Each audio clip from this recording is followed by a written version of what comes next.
Hello, everyone. Sorry about the delay. We tried to figure out what was going on with some dropped frameage. Yesterday, when Sam and I played It Takes Two, we both started experiencing a ton of dropped frames. And then Sam continued to stream after I went to bed, right?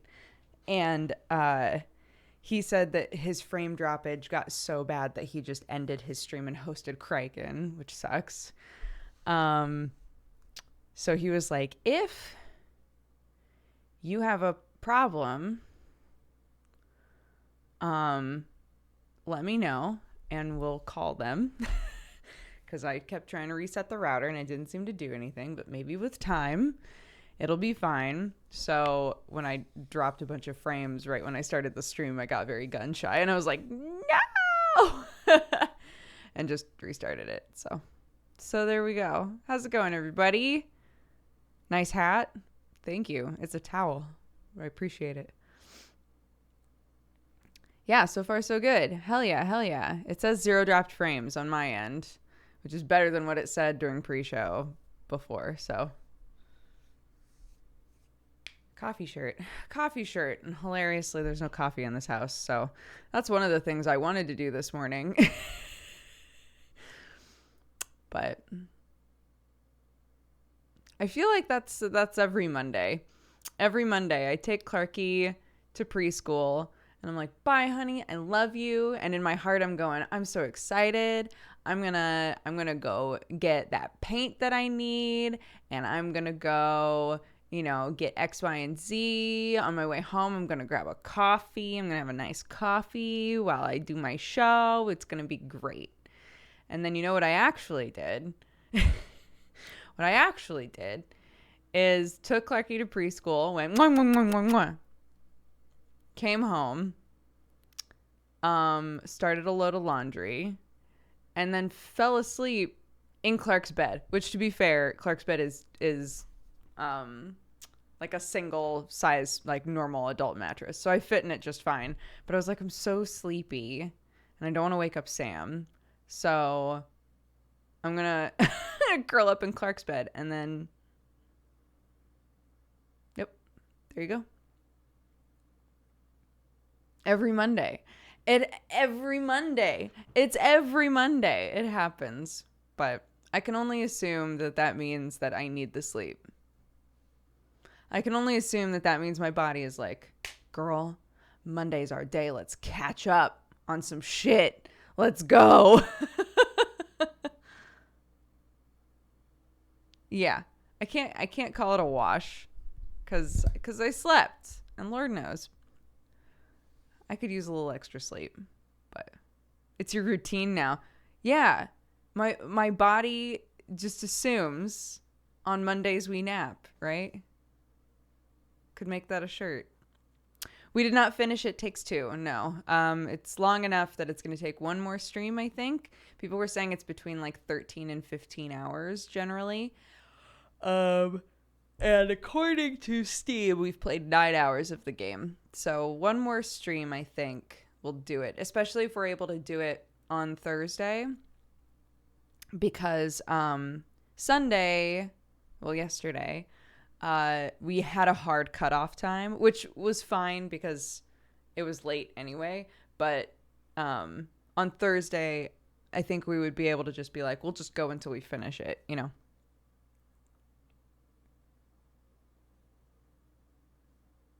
I know, it's always nice to ditch the kids, quote unquote, but then I spent the time apart looking forward to seeing them again. No, literally, like, I think subconsciously that's one of the reasons that I was like, I'm going to take a nap in Clarky's bed, because I was like, I miss her.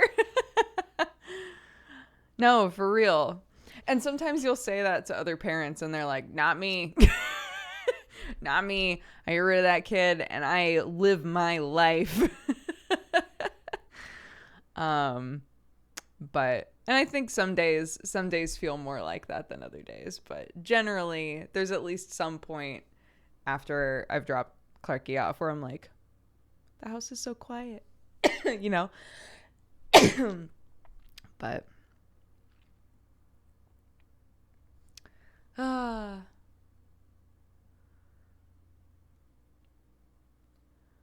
Is It Takes Two emotional? I watched the trailer. I don't know if my heart can take it. As a parent, yeah.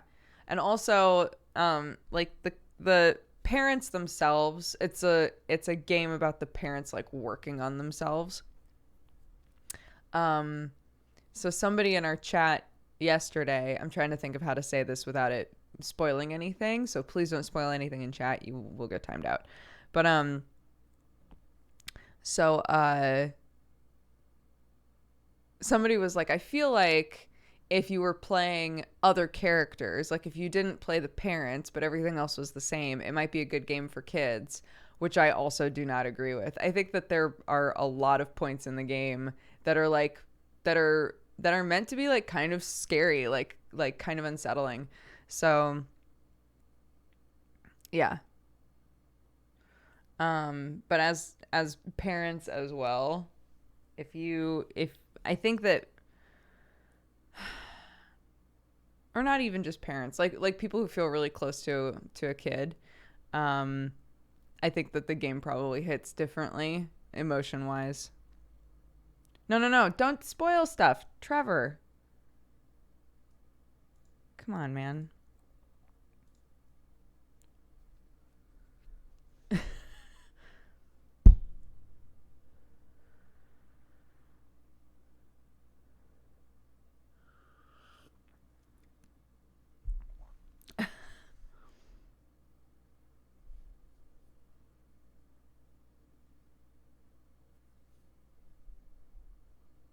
So glad I wasn't looking at chat.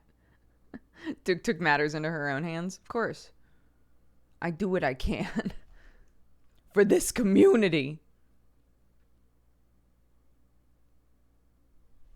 It gets to a point where you can't remember the before times. Why is it quiet? Why has nothing been spilled? What is there to clean? And you just sit on the couch looking through old photos. I think the very first time, so when we first moved here, it was obviously like pre-pandemic. And Sam's mom was like, "Can I take Clarky for the day?" And took her and like had like a nanny day with Clark.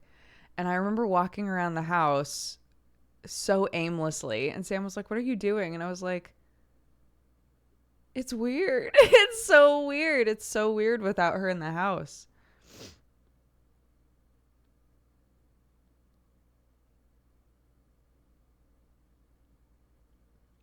Yeah. It is strange.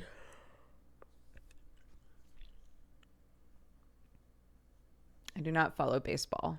I don't follow any sports, to be honest. I enjoy sports, but I don't follow them. I enjoy watching them, you know.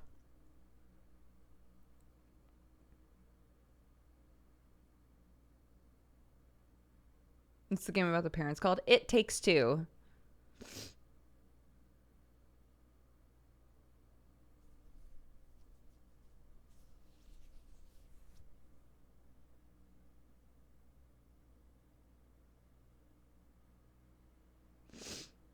I'm very disoriented. My mother-in-law's taken Babu out. Husband is at work. I was told to relax and put my feet up, but I miss my Babu. Yeah, totally. Well, I mean, like, um, especially during all this, right? Um, like, I spent more time with Clark than any other person for what, a year? you know? Um, I guess you could say, like, just generally since she's been born, she's been the person I've spent the most time with, because Sam and I, our work schedules are like seesaw, right? So, um, yeah. So when she's not here, it's there's like a feeling in my heart of like something's wrong in the house, And I know that it's like what my parents used to say this all the time. My parents used to say, like, when like before Jared moved out, when Jared would be gone, or once I like went to college and stuff, they would be like, there's just something wrong with the house.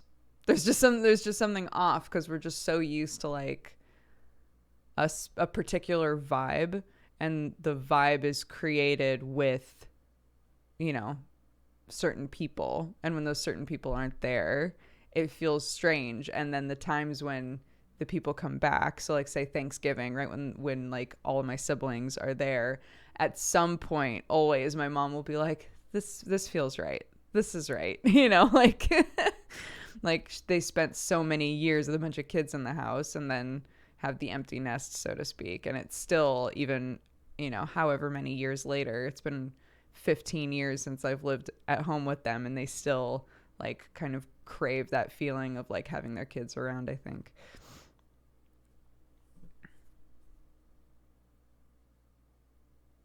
It's very sweet.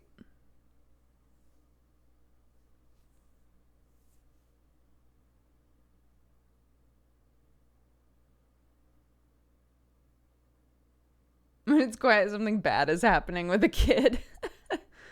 um my kid sings almost constantly or talks almost constantly. So yeah, if she's like left the room and isn't saying anything, I'm like, no singing, no talking. What's going on? What's going on? If she's taking a bath, because, it's so easy for kids to like slip and hurt themselves in the bath. There have been a couple of times where she's been taking a bath and I've been like, oh, fuck, we don't have a towel in here, right? And I'll be like, Clark, I need you to sing as loud as you can until I get back. And she loves it. It's my way of knowing that she's fine, right?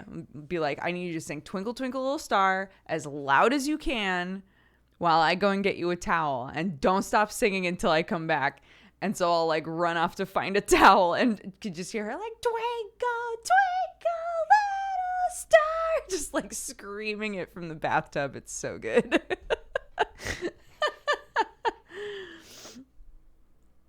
And if she stops, I'll be like, where's my singing? Where's my singing? And she's like, oh, how I want to. Like she'll distract herself sometimes.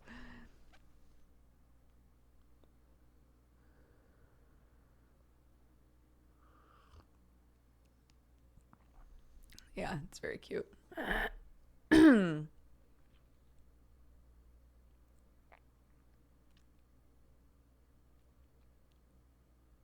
Nothing like noticing the quiet only to find the kitty litter has been dumped everywhere. Oh my God. I'm very fortunate in that Clark does not mess with the litter. But that is something that I'm really worried about with us like starting to watch the other kids again. And like reach out and be like, hey, can we have Nettie over? Can we have River over? Right? Like that sort of stuff. Like, like coming back into auntie and uncle duties. I'm like, oh my God, how am I going to keep these younger kids away from the litter box? Because none of them have cats in the house. Right. So I'm just like, oh my God. Fortunately, it's not just out. It's in like a cabinet, but I feel like I need to lock the cabinet. Like maybe put like a chain around it or something.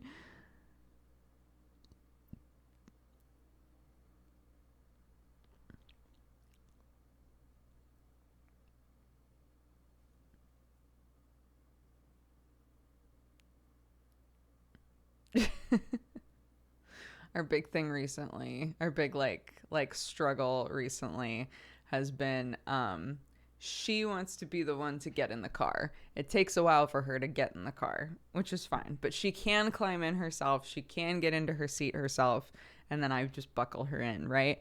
But most of the time what winds up happening is she climbs into the car and then she'll look at the seat and then look at me and then like scooch away and like try to do other things in the car other than like sit in her seat. And I used to get so frustrated, like, Clark, can you just sit, please? And as with most things, what wound up being the best opportunity, like the best way to deal with it, at least in our house, is to turn it into something funny. So she'll start to scooch away and I'll be like, oh no. Oh my God, she's forgotten how to sit in her chair. And she'll start laughing. I'll be like, oh, she doesn't know where to put her butt. Oh my God. I have to help her. I have to help her. And she'll be like, no. And I'll be like, I have to help you. You don't know what to do. And she'll always like run to her chair, get in, and be like, "No, don't."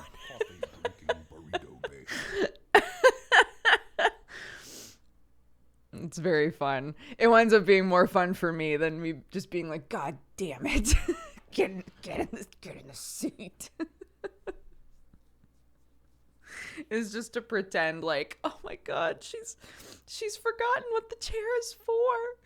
Oh my God, what am I gonna do, my poor baby?"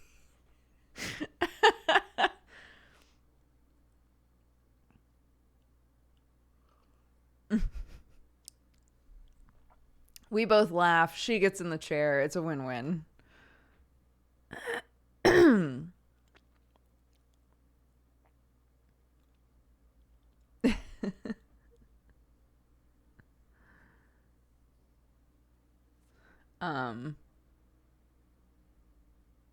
There was okay, there were 2 episodes of Bluey that we watched yesterday. We took a break from Bluey for a while. We watched a couple episodes of Bluey yesterday.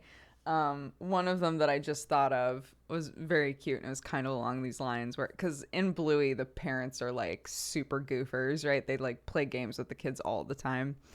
And in one of the episodes, the dad had to take the kids to school and kept getting waylaid with stuff and forgetting things and, you know, whatever, and went to drop off Bingo, who is the younger sister, went to drop off Bingo, and Bingo was like, "You have to wind me up." And he was like, "I need to take Bluey to school. I can't wind you up right now." And she's like, I need you to wind me up. How am I going to get in the school? And the whole time you're like, what the fuck does wind me up mean? He's like, "I can't. I have to take Bluey to school. We're running really late, honey." And she's like, "But how am I gonna get in? You have to wind me up." And he's like, "Okay, I'll wind you up." And he like goes behind her and pretends to wind up a pin, and she like walks in like a toy. And I was like, oh my God, that's so cute. And at the end, Bluey's like, "I'm glad you did the wind up." And he's like, "Yeah, I'm glad I did the wind up too, even though it made us late." And I was like, yeah, sometimes it's worth it to play the game.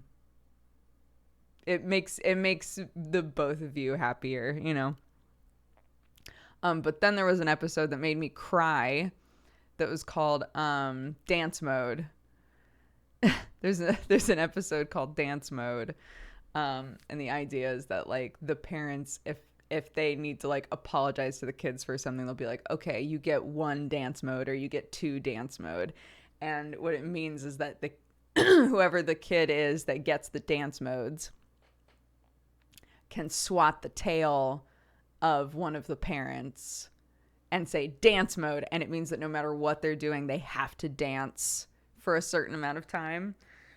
And in the episode, Bingo gets 3 dance modes to use because her dad eats her last chip and thought that she didn't want it anymore. And she was like, "But I was saving that chip and I'm still hungry and I really wanted it." So like, "Okay, you get 3 dance modes that you can use on us." She's like, "Okay." And the first dance mode, Bluey's like, "This is the perfect time for a dance mode. You have to use a dance mode now. You should use it now." And Bingo's like, "Okay." And then the second one, there's music, and her mom is like, "Oh my God, honey, please, we got to use a dance mode on your dad right now. This would be so funny. He's like at the counter talking to a guy. Please, can we use a dance mode now?" And she's like, "Okay." And then the third one, she actually wants to use the dance mode and is like really excited. And then her dad is like, "Oh God, honey, please, can I just buy it off of you? Can I just like, please, I just really don't want to do this here, like in public, please." And she's like, "Okay." And so he like gives her money, and Bluey's like, "I know what to spend this money on. We should buy this with your money. You want that, right? Won't that be great?" And she's like, "Okay." And like buys a toy that she doesn't really want. And they get in the car to go, and her parents are like, "You're really sad. Can you tell us like what's wrong?" And the whole conversation is very like, Bluey's like, "But every time we asked her, she said yes, right? Like, how are we supposed to know if we ask her and then she says yes, you know?" And her mom, it just made me start crying. Her mom was like, "Well, honey, sometimes when you say yes on the outside, does your inside voice say no? And and she was like, and the toy that they had bought was a yes no button, and so she like uses the toy to say yes. And I was like, oh honey. And so they decide that the way that they can make it up to her is they all go back to where she wanted to do the dance mode, and she makes all three of them do dance mode. And it's so cute. And the dad is like, I'm about to do this for my kid. I just want everybody to know. And the episode just ends with all of them like dancing their hearts out in the middle of a street. And it's very cute. But I was like, it's true. Sometimes your outside voice says yes and your inside voice is saying no. It's a very good show, by the way. If you haven't watched Bluey, it's a very good show. Not just for if you have kids. I think just in general, it's a very good show. My outside and inside voices are always saying donuts. I can feel that. What was it? Donut? little things.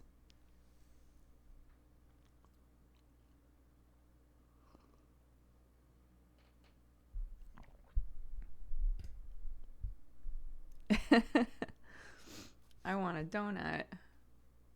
Please.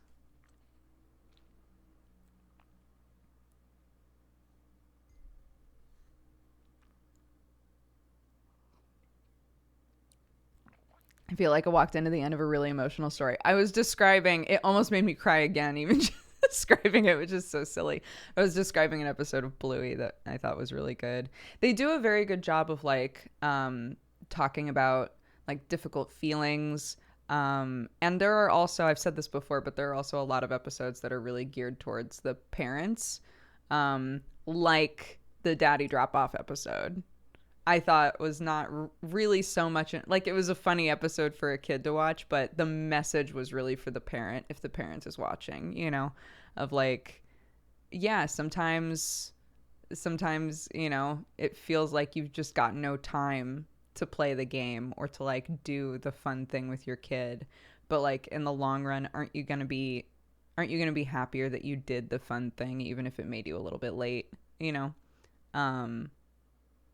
And I would agree with that most of the time, if I get frustrated and don't take the time to like, to be like in the moment with Clark, it doesn't ever feel worth it, you know?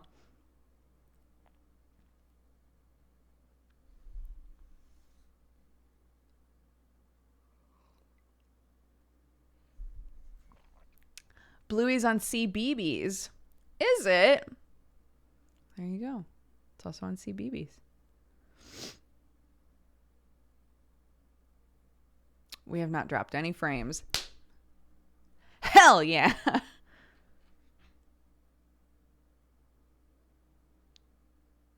Very delighted. I was so worried. God, touch wood. I shouldn't say that. I shouldn't say that. Hot damn.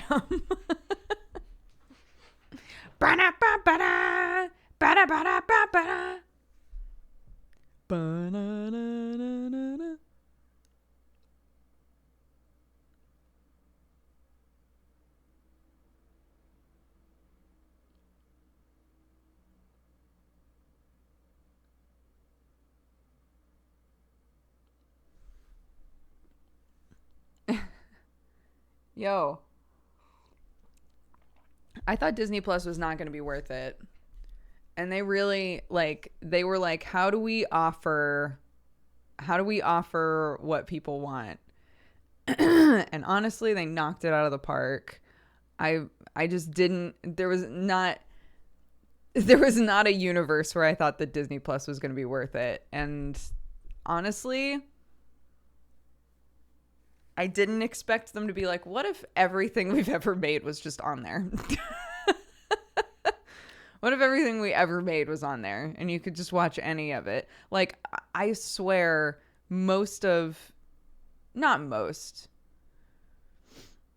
I think it's probably a pretty even split of people who are like, I want to watch Mandalorian, I want to watch Winter Soldier, I want to watch WandaVision, right? I want to watch the new stuff. And people who get it because like they can watch any of the old Disney movies that they want to, you know, any of the old Disney shows that they want to.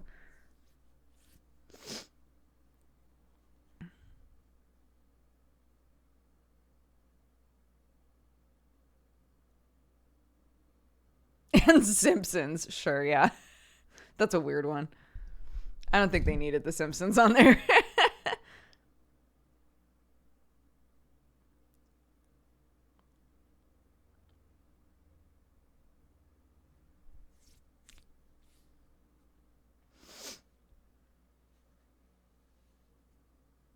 I would absolutely get it to watch The Simpsons. God, I guess I'm just not. I've never been a Simpsons person, so I don't see the value there, but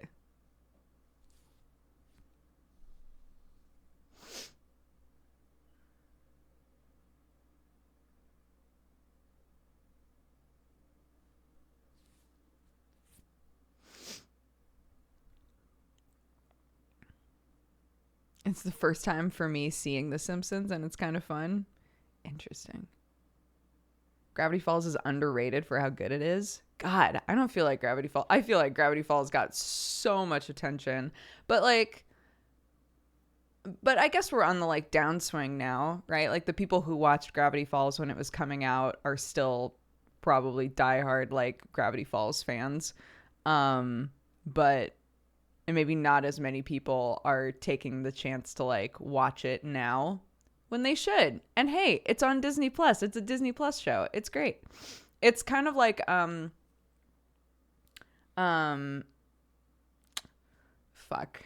What is the Ladybug and Cat Noir, that show where like the first season doesn't feel like it's anything other than like a kiddie procedural show, and then it like gets way more complex.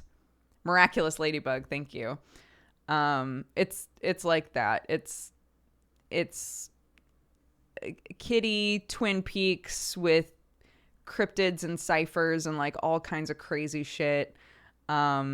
It's so good. There's so many episodes of Disney Plus. There's so many episodes of Gravity Falls where I was going, how did they put this on TV on Disney? I cannot believe Disney was chill with this. That's wild.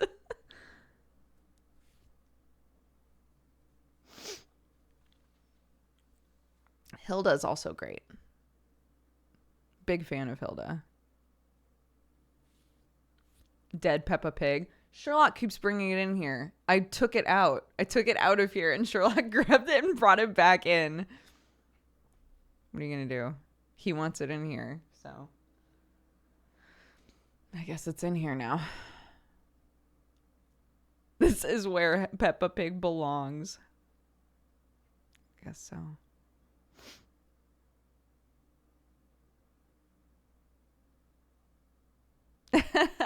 When Sam started watching Hilda, because I watched Hilda with like Jeannie and Isaac and them a while back, and then Sam watched Hilda on his own, and I came in when he was on episode like 3 or something, and I was like, how are you liking it? And he was like, it feels like a show about you and Clark if I just vanished.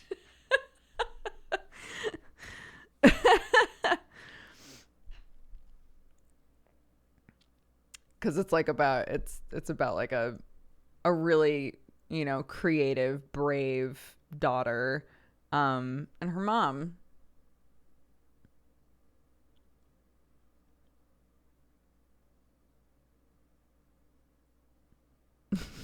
That's kind of sad. Sam and I have like talked before about like what would our, if we were single, right? Like what would our midlife crises look like? And Sam was like, I don't know. I would probably just start like doing all kinds of like crazy, dangerous shit. And I was like, I would 100% vanish into the woods. We're like, how are we gonna like how are we gonna like attend to both of these like sort of desires as we get older?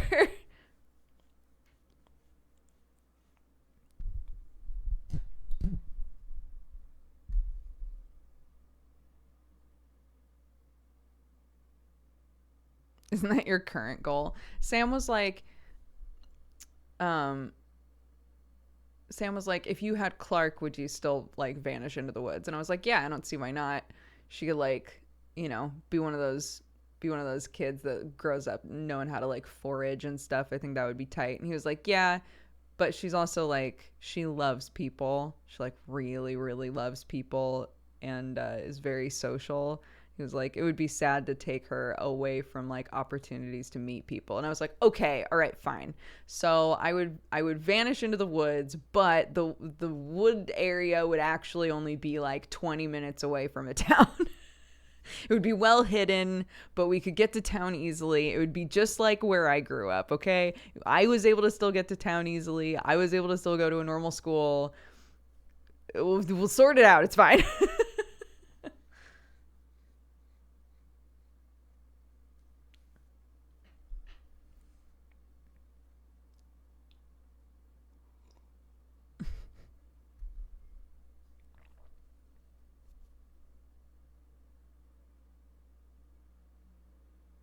Being the witch of the woods isn't as cool if you're not near whispering town folk.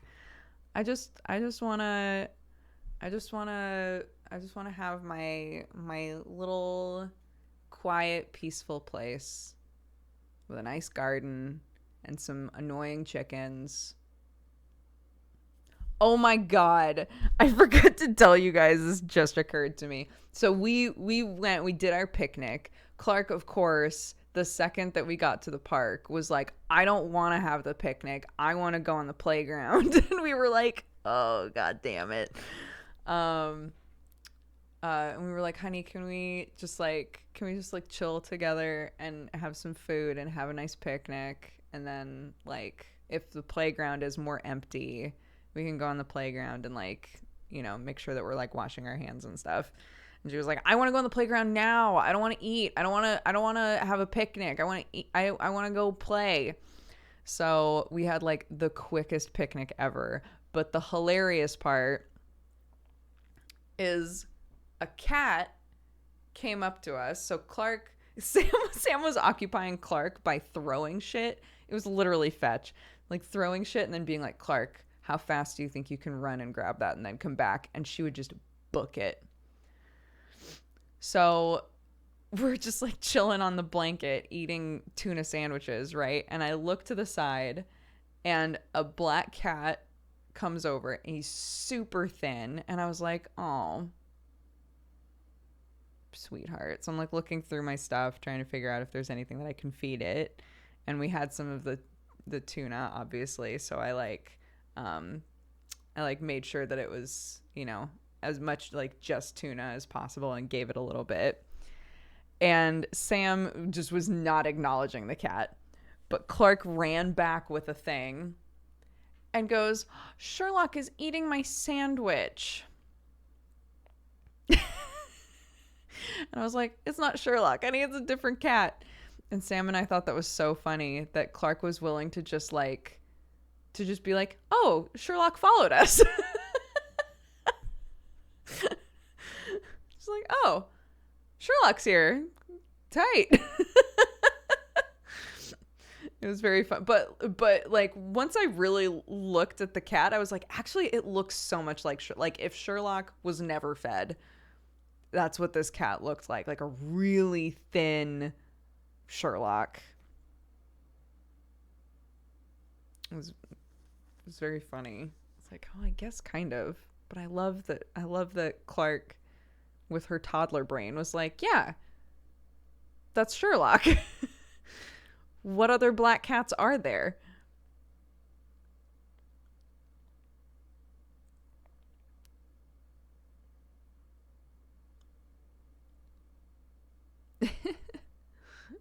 Oh my god. Also, Sam went to like plug something into the wall and unplugged our clock and plugged it back in, and of course it like reset to 12, right? And he was like, ah, and did not bother to like fix it. So when I went in there to grab a shirt after my shower, Sam woke up and was like, hey honey, and I was like, hi baby, and he looked over and was like, I've lost my whole day. And I said, what do you mean? He was like, look at the time.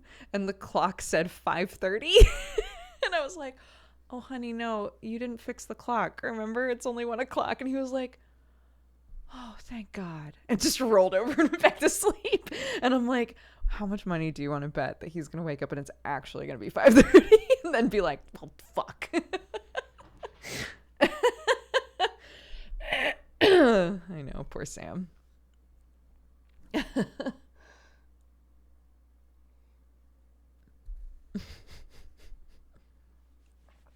So I'm going to try to, whenever we finish up our chitty chat time, it's normally like a couple hours in, right? So it'll be 3-ish. I'll make sure that he's awake. I guess he works nights. He does.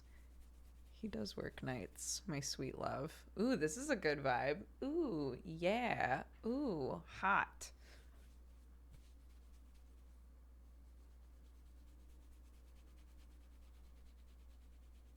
That could be me. It's Sam a lot. On these days when Clark's at preschool, he's always like, oh, I just want to like, make sure that I'm really getting to just kind of like chill and hang and, take advantage of like the quiet time in the house. And most of the time, because on Sundays they have that fucking Nuzlocke thing that goes forever, most of the time he just sleeps. He just sleeps the whole time. Which, is like a parallel of what I just did. But what are you going to do? Come on, hair. What are we doing? What's the plan? What's the vibe? What do we want out of our day? This? Sure. I don't know. Sure. Whatever this is. Give me a couple drumsticks. I don't know.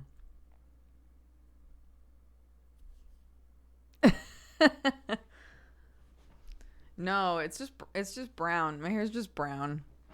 It's like the most basic mousy brown color you can get, basically. This is why when I talk about dyeing my hair and people are like, girl, you don't need to dye your hair. Your hair is beautiful just like it is. I'm like, shut up. It's boring.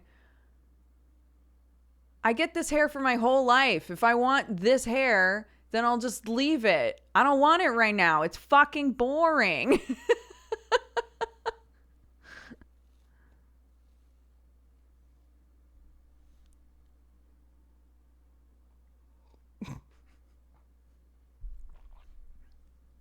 How'd the hair consultation go? Really good.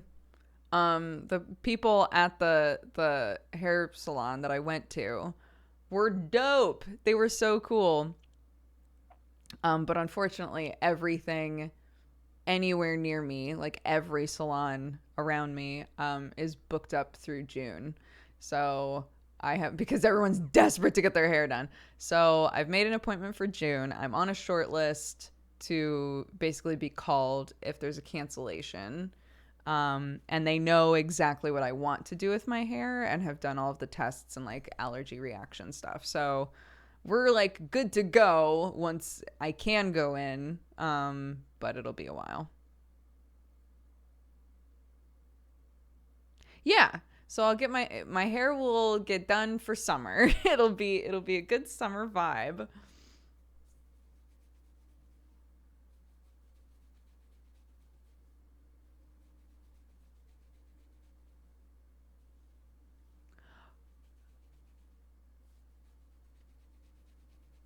Yeah. So for anybody who missed it, I did a subathon. I said if we hit 10,000 subs, that I would do my hair basically like a modern version of what my hair was when I first started YouTube. So the important parts of that are it's what was called my foxtail hair, and I had it for a long time. Basically, front bits that are white. The rest of the hair is a different color. Chunky bangs, kind of like layered, kind of messy, shorter hair all in the back. And then the like quintessential look is like some sort of a red or orange. So I said I wanted to do like a reddy orange kind of color. So yeah, so I'm trying to recreate that, uh, which will be very interesting because I've not had that hair for a very, very long time.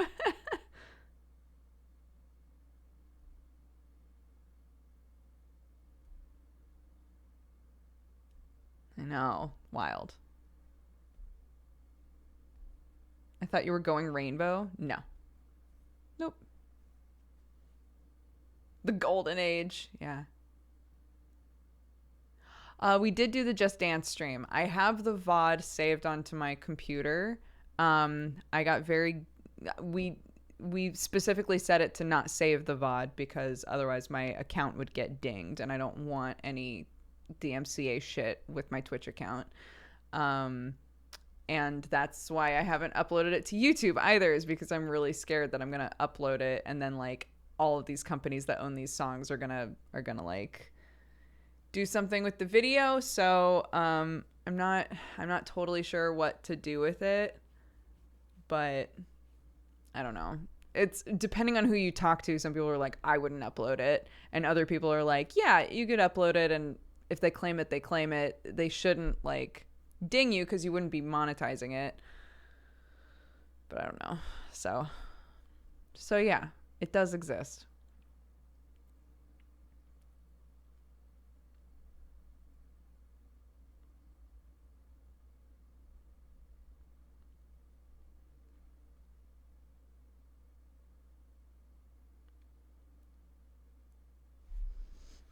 Do you have any strikes on the YouTube channel? Yes, from music stuff during pre-shows, old pre-shows, music that we thought was fine that wouldn't get dinged.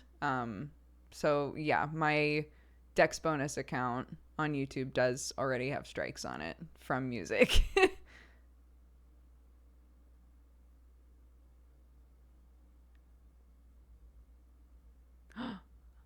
The Octo Gang.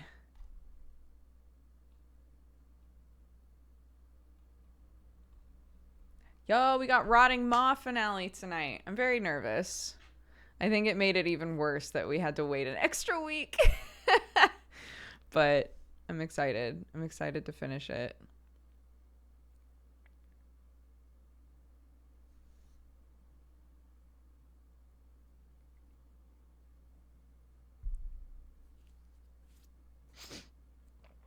John.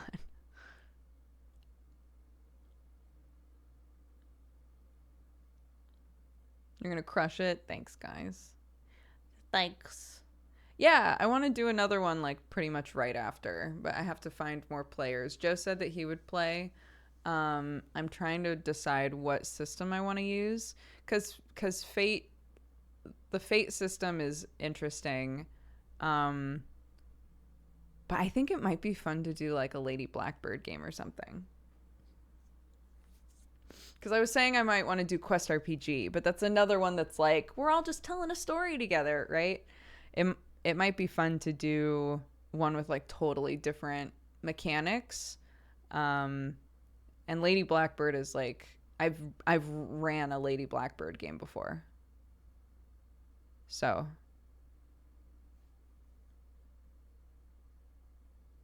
are you interested in ever running a D&D thing? D&D is difficult for me because um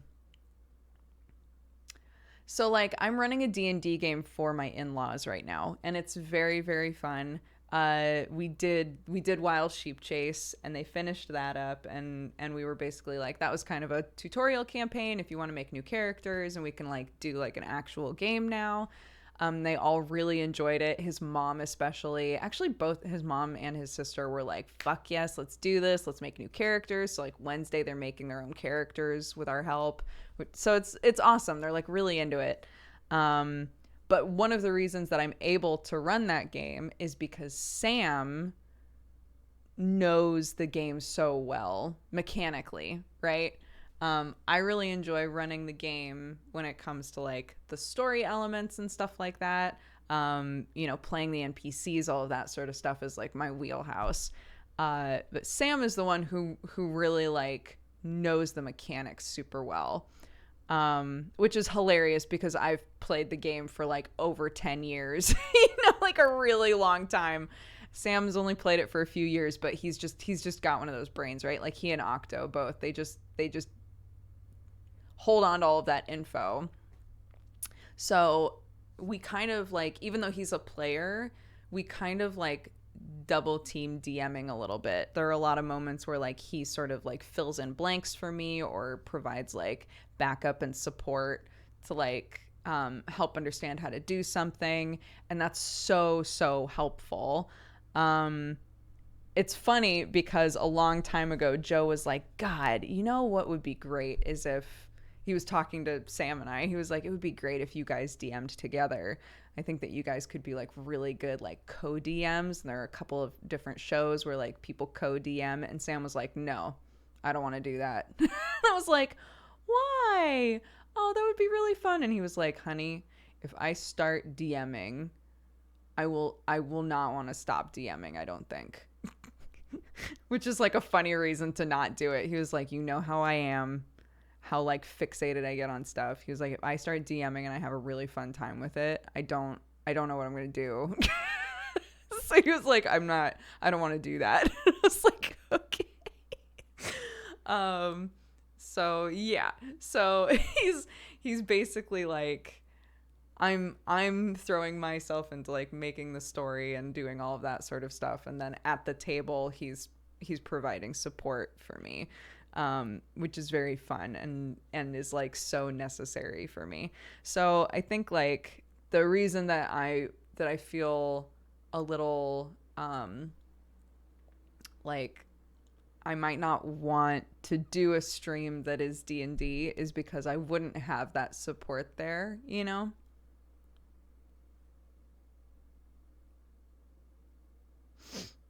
You gotta save Sam from himself.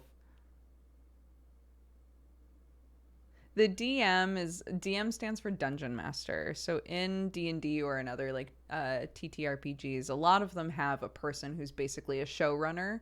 So the DM is the person who's like guiding the players along on the story. Sometimes the story is already set and developed and created ahead of time.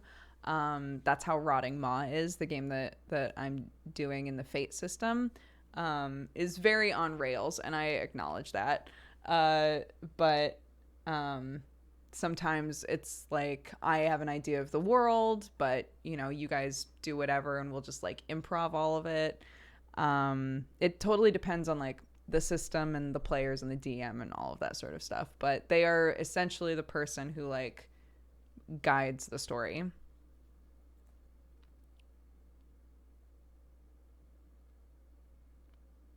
Summer, what's up?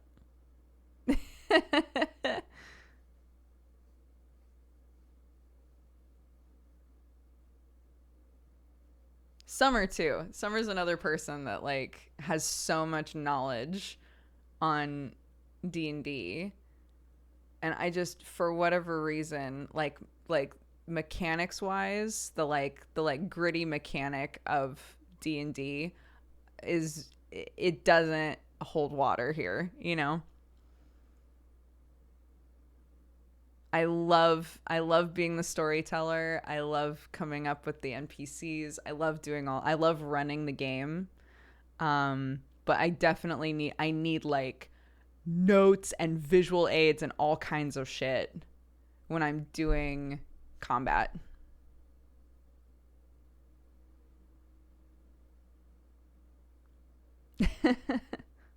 D&D summons Summer. I love it.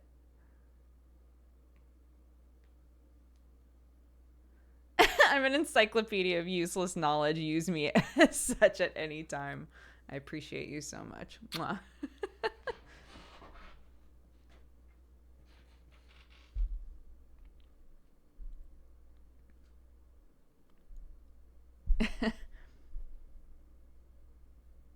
Yeah, well, like we were talking about it in our like Godforged DM a little bit, because all of us that are in Godforged, you know, have been talking to one another. We were talking about how there always winds up being that person who's like, I don't understand. Do they just like not know what their spells are? Like, how come it takes so long for them to decide like what spell they want to cast? Like, obviously, like it is unforgivable that, you know, so and so forgot to add their necrotic damage at blah blah blah blah blah, you know, et cetera, et cetera, et cetera, et cetera. And the thing that you always wind up wanting to do is being like, how dare they? Of course I know my spells, right? Like they don't know. But at the end of the day, the real point is that it doesn't fucking matter. Like, no, you don't have to memorize everything that you can do. Of course you don't. There's a reason that you have a piece of paper to begin with that tells you all of that shit so that you can reference it, right? I think, yeah, obviously for like the pace of the game, it's really nice if spellcasters can figure out what it is that they want to do while other people are taking their turn. I say this as a person who's like exclusively playing spellcasters right now. Well, that's not true. Fabi is a rogue, so it's a lot of just like brain dead, like sneak damage. But you know, like there are things like that you can do. But honestly, I never mind when somebody's like just trying to figure out what it is that they want to do when they have spells, because spells are just more complex than a fighter who's like, I hit and then I hit again. And that's my turn. So even though, yeah, it's impressive to be able to say like, well, I've memorized my whole sheet. Like, how dare they? Of course I'm a dedicated player, right? You don't have to memorize everything to be a dedicated player is, I guess, the point that I'm making. You don't have to have that steel trap memory. You don't have to live so in the moment that you're not allowed to look at your sheet at the time that you're describing your move, right? Like, but again, I think that this is also another point of every table needs to establish like what their vibe is. Obviously, that person would like to be at a table with a vibe of like, we're all on point. We've memorized everything. We don't need to look. We are in the moment improv masters, right? Like, great. But that's not what our table is, you know? I'm so hardcore. I don't even need one. Oh my God. That reminds me of my mother-in-law being like, I want to freeze them.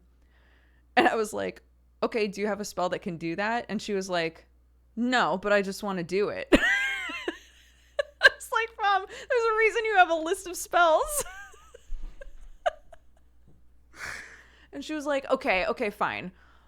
What can I do? Like, I was looking at her spells and she was like, wait, one of them says chill touched. So I want to make them chilly. I want to touch them and make them chilly. And I was like, Mom, you have to read what chill touch does. It's not what you think it is. It's incredible. It's so fun playing with new players that are like people that have never played before that are like so jazzed about the game and yet have no idea how it works, because either they wind up being really timid about what they can do, or they're just like, fuck it, I'm just gonna like say what it is I want to do and hope that they say it's fine. And that was 100% my mother-in-law, just like, I want to do this, right? She had disguised self. And when they went to fight the dragon, she was like, I want to turn into another dragon. I was like, you cannot do that.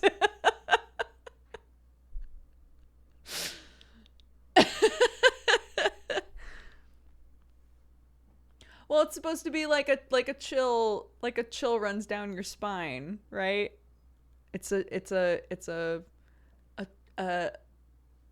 like a spooky. It's a spooky thing, right? But yes, it should not be called that.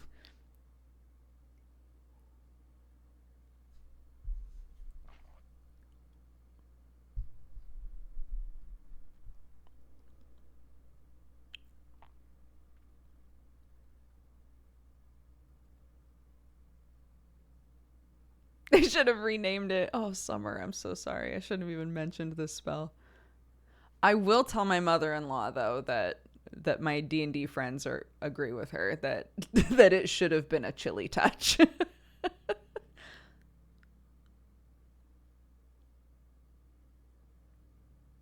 Name it Ghost Blast. Name it Ghost Blast. How did the vampire bard go? She needed to work, so she didn't come for the session to like see how it works. But it's fine because we figured like this way, while everybody else is like finishing their characters, and figuring out what characters they want to play when we like actually do a game. Not that this wasn't a game, but like a longer thing. That she can like look at the sheet that I made and decide if she wants to change anything. But I made her a glamour bard. And yes, she's a Dampier with prestidigitation, so she can make herself sparkle if she wants. It's for those of you who don't know this. So I went to everybody in the family and I said, what's a fantasy character that you would love to play in this game? Like, let's build from there. Like, tell me a fantasy character that you think is really cool. We'll talk about what it is about them that you think is cool. And then we can like make the character from there, and I'll just build you something and then we'll do this like one shot. Right. And so my mother-in-law chose Yennefer, and my sister-in-law chose what the fuck her name is, Khaleesi from Game of Thrones. My father-in-law chose Aragorn, and my other sister-in-law was like, I really want to play. That sounds so fun. Like, I want to join. Can I join? And I was like, of course you can. But they were like almost done with their one shot. So I was like, if you want to show up, you know, join the call and then you know, see how it's played, then great. And so I asked her the same question, and she was like, can I be Edward Cullen? I was like, sure. Yeah, why not? So yeah. So she's a sparkly glamour bard. But she wants to be like a mysterious shirtless man with long black hair. And so we talked about like, you know, you're very charismatic, but maybe you're charismatic because like you don't talk really, you know, you're just like so mysterious. And she was like, ooh, I like that. So the correct answer